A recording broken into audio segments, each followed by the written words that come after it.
The sound of splintering glass still rings in my ears. My daughter, Valeria, stood over the broken remains of my phone, her chest heaving as though she had just won some battle against me. Her words, sharp and venomous, cut through the stillness of the country house near Black Mountain. "You're going to rot here," she spat, her voice echoing with a conviction that wasn't hers alone. It was Lucinda's, her mother-in-law's, poured into her mouth and sent out like poison. The lock clicked, firm and final, and I heard her heels strike. The porch steps before the engine of the rented SUV rumbled to life. Gravel spit under the tires as she drove away, carrying my last tie to the outside world with her for a moment.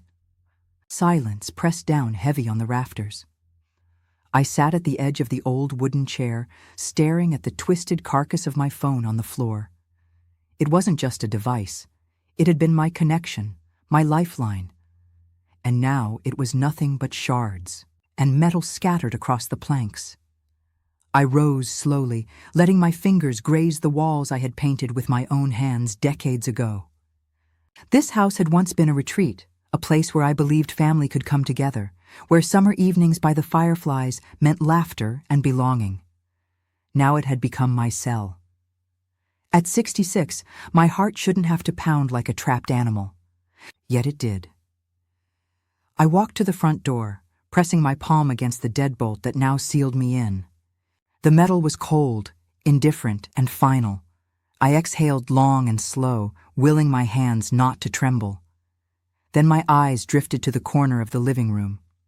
Just beside the hearth, where the boards always creaked louder than the rest, kneeling, I slid my palm across the floor until it rested against the loose plank I had lifted and replaced months ago, just in case. Just in case the whispers I heard in Valeria's voice ever became actions, I pressed down, feeling the faint give of the wood, a reminder that not every lock has only one key, and not every prison has to remain closed. And as the last sound of the SUV faded down the mountain road, I steadied myself against the silence, already reaching for the past that had carried me here. The smell of dust and cotton oil was the perfume of my youth at 18. While other girls in Asheville were still figuring out who they wanted to be, I was bent over a sewing machine in the old mill on Riverside Drive, guiding fabric through the needle until my fingertips were calloused. The machines clattered from dawn until long after dark. And I told myself each shift was another brick laid in the foundation of a future I believed I was building. When Valeria was born, that belief hardened into duty. My husband, Frank, died suddenly of a heart attack when she was only 8. I had no time to grieve. The mortgage, the bills, and the little girl with frightened eyes all demanded that I keep moving. I stitched through the nights, sometimes taking in piecework from neighbors on top of my regular shifts, just to make sure she never went to bed hungry. One October, the rain wouldn't stop, and Valeria came home in tears. Her shoes split at the toes. I had been saving for months to buy myself a proper winter coat, something warm enough to cut the mountain winds. That night, I counted every dollar in a jar and spent it on the best pair of shoes I could find for her, watching her run to school the next morning. Dry and proud, I told myself the coat could wait. The coat never came. Every dollar went to her music lessons she begged for and quit after 2 weeks. A bicycle she rode only one summer. Braces she never thanked me for. At 16, she wanted a motorcycle. I worked double shifts until my body shook with exhaustion. When college came, I signed away the deed to our little bungalow so she could study without debt. Each stitch, each hour, each sacrifice, I believed, would weave a bond of gratitude between us. Instead, it left me worn thin, a fabric stretched to tearing.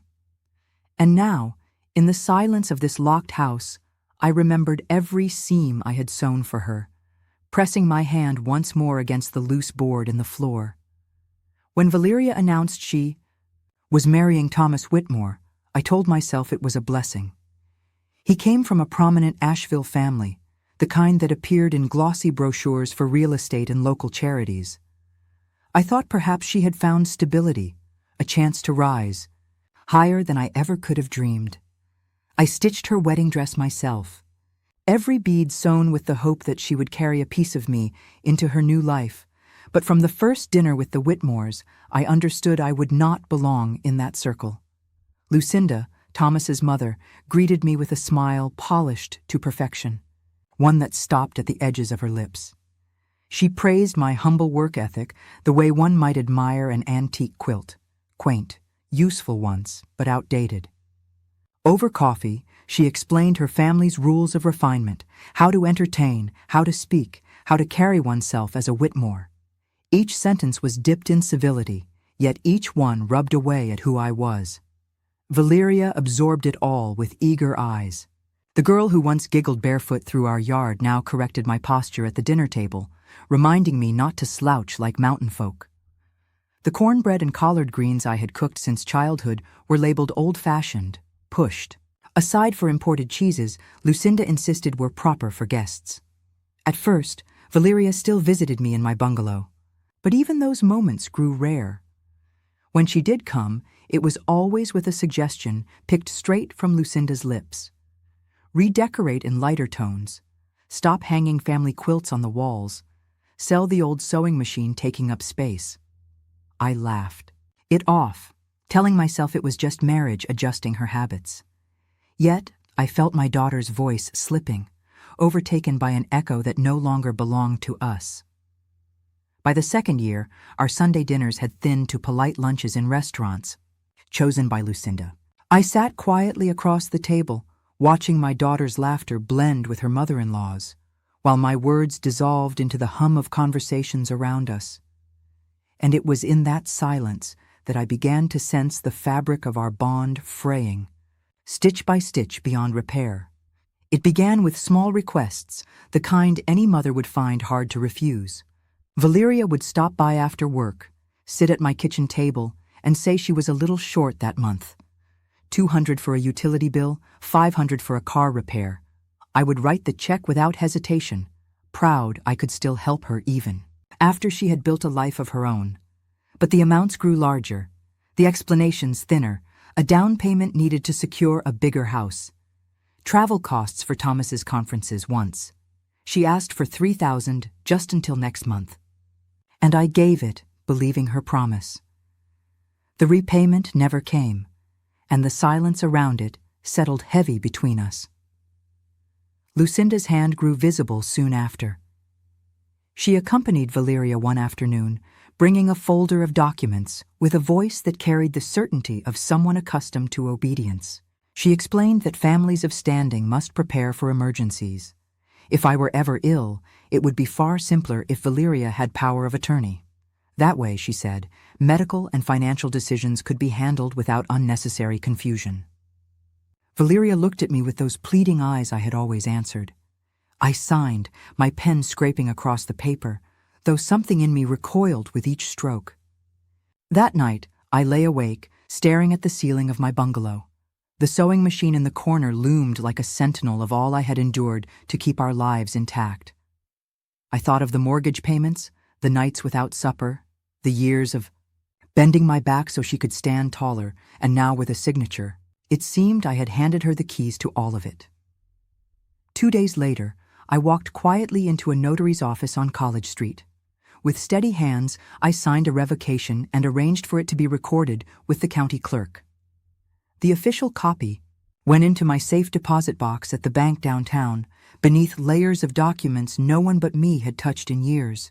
When Valeria and Lucinda later spoke as if control of my affairs was already theirs, I nodded politely, concealing the knowledge that their authority existed only in their imagination and in that secret. I felt the faint stirrings of strength I hadn't realized I still possessed. Even as the rest of my world continued to slip from my grasp, the winter chill settled deep into my bones that year. And soon a cough clawed its way into my chest. I told myself it was nothing, just the mountain air, but the fever rose until I could hardly stand. My hands shook when I dialed Valeria, praying she would come. "Mom, I can't," she said, her voice clipped. "Lucinda and I have plans. Thomas has reserved a dinner. It's important for his career." "I'm burning up," I whispered. I can barely breathe." There was a pause, followed by a sigh heavy with annoyance. "Don't be dramatic. Take some tea. Rest. We'll talk later." Then the line went dead. I sat there on the edge of my bed, the receiver, still in my hand, the sound of her dismissal echoing louder than my cough for the first time. I felt a loneliness so sharp it nearly swallowed me whole. It was Miriam Alvarez who saved me, my neighbor of nearly 20 years. She knocked after noticing my curtains hadn't opened in days. She found me pale, trembling, barely able to lift my head. Without hesitation, she bundled me into her car and drove me to urgent care. She sat beside me through the endless tests, brought soup, changed my damp sheets, and held my hand when I shook from fever. One evening, as she spooned broth into my mouth like I was a child again, she fixed her eyes on me. "Karina, this isn't love. This is abuse. Your daughter left you sick and alone because you no longer serve her needs. You've given her everything, and now she takes even your dignity." The words cut deep because they were true. I wanted to defend Valeria, to cling to some memory of her as the little girl in new shoes I once sacrificed for. But the truth was laid bare. My devotion had become her weapon. When my strength returned, I began quietly documenting everything. I saved receipts of the money she never repaid, wrote down every conversation, and kept a journal of her dismissals and demands. I bought a small recorder and slipped it into my purse whenever she visited. Each act of record-keeping felt like breathing clean air again for the first time. I wasn't just surviving her neglect. I was preparing. As spring edged into the mountains, I pressed my hand once more to the loose floorboard in my country house, already knowing what I must keep hidden there. The silence in the country house pressed against me as if it wanted to finish what Valeria had started. The broken phone lay useless by the door. The lock sealed me in, and my throat already felt dry. Hunger gnawed at the edges, but thirst was sharper, reminding me of how little time I had before my body weakened again. I walked to the hearth, knelt, and pressed my hand to the loose board I had touched so many times before. My fingers found the groove, lifted the plank, and there it was, my secret lifeline. A small pouch wrapped in an old cloth, the kind I once used for keeping sewing needles. Inside, everything I had prepared in the quiet hours when doubt first became certainty. A backup phone, a solar charger, a flash drive loaded with receipts, recordings, and journal scans, and a sheet of paper with bold letters across the top. If they crossed the line. I sat on the floor and unfolded the checklist. Each step was numbered, simple and clear, so even in fear, I wouldn't hesitate. I powered on the phone, watching the small screen flicker to life. My fingers trembled, but I typed with steady purpose. First, Miriam. A short message. "They've locked me in. Please be ready." Second, Noah Keaton, the journalist I had met through a community forum on elder rights. "This is Karina Dwyer. It's happening. Files attached." I pressed send, and the flash drive's contents began to upload. Third, my attorney. "Activate contingency file. Immediate action required." Finally, I opened the email on the phone and wrote the message meant for Valeria. A single photo of her face twisted in anger, captured in one of my recordings, paired with a line she had screamed at me, "You'll rot here." It would reach her inbox on the cruise in 24 hours. No matter what happened to me, I slipped the phone back into the pouch, tucked it beneath the board, and pressed it into place. The house was still locked, my body still trapped. But for the first time in years, I felt the lock was no longer theirs alone to control. I pictured it as clearly as if I stood beside her. Valeria on the gleaming deck of that ship, the Caribbean sun glinting off her glass of champagne, her laughter mingling with the clink of ice. Then the buzz of her phone shattered her ease. She must have glanced at the screen, expecting a message from Thomas, only to see my name. The first attachment opened with her own voice, sharp and vicious. "You'll rot here." The second showed Lucinda's manicured hands, pulling open my kitchen drawers, rifling through papers that weren't hers. Then came the scan of the revocation I had filed with the county clerk, stamped and sealed. Proof that the authority they boasted of never truly belonged to them. Valeria's fingers would have tightened around the phone, her smile collapsing into something harder. Lucinda at her side, whispering quickly, her tone slicing through the salt air. "It's a bluff. She wouldn't dare." But the phone buzzed again.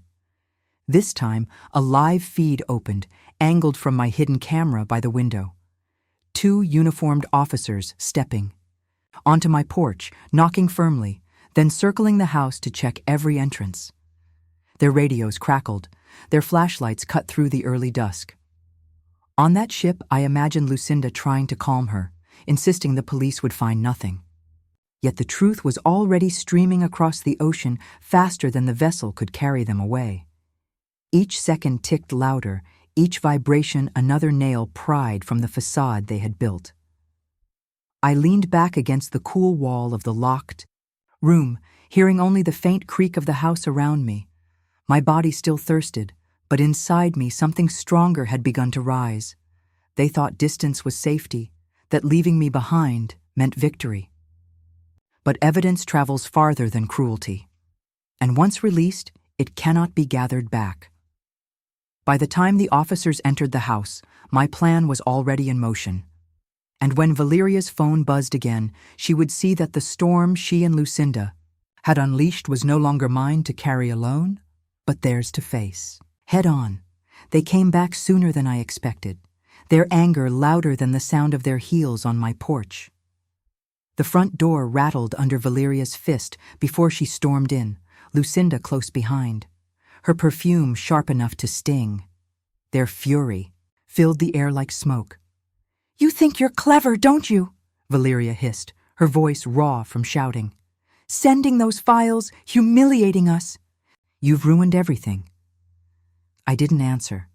Instead, I led them toward the basement, my hand steady on the railing. They followed, certain they were descending into a place where they could corner me. But the moment the light flicked on, it wasn't I who stood exposed. The walls spoke louder than I ever could. Photographs of bruises on my arms, receipts of every so-called loan, copies of checks never repaid, transcripts of conversations, each line capturing the contempt in their voices. In the center, pinned with care, was the notarized revocation, the very proof they had mocked. On the old work table sat my laptop, its camera glowing green. Noah's face filled one corner of the screen, the attorney in another. Miriam steady, eyes watching from hers. All 3 had been listening from the moment Valeria screamed at the door. "Play it," Miriam urged, her voice carrying across the speakers. I pressed the key, and Valeria's own words echoed back into the basement. "You're going to rot here." The officers who had returned to witness the confrontation wrote notes furiously, their body cameras capturing every flicker of outrage on Lucinda's face. Lucinda tried to recover, smoothing her hair as though presentation might undo truth. "This is slander," she snapped, but her voice cracked. One officer shook his head, pointing to the time-stamped files. Noah leaned forward into his camera. "Mrs. Whitmore, the public will want to hear about this. A prominent woman coaching her daughter to strip her mother's dignity. It's quite a story." Lucinda's face drained of color, the mask slipping. I watched her stumble against the evidence-covered wall, cornered not by my words, but by her own history.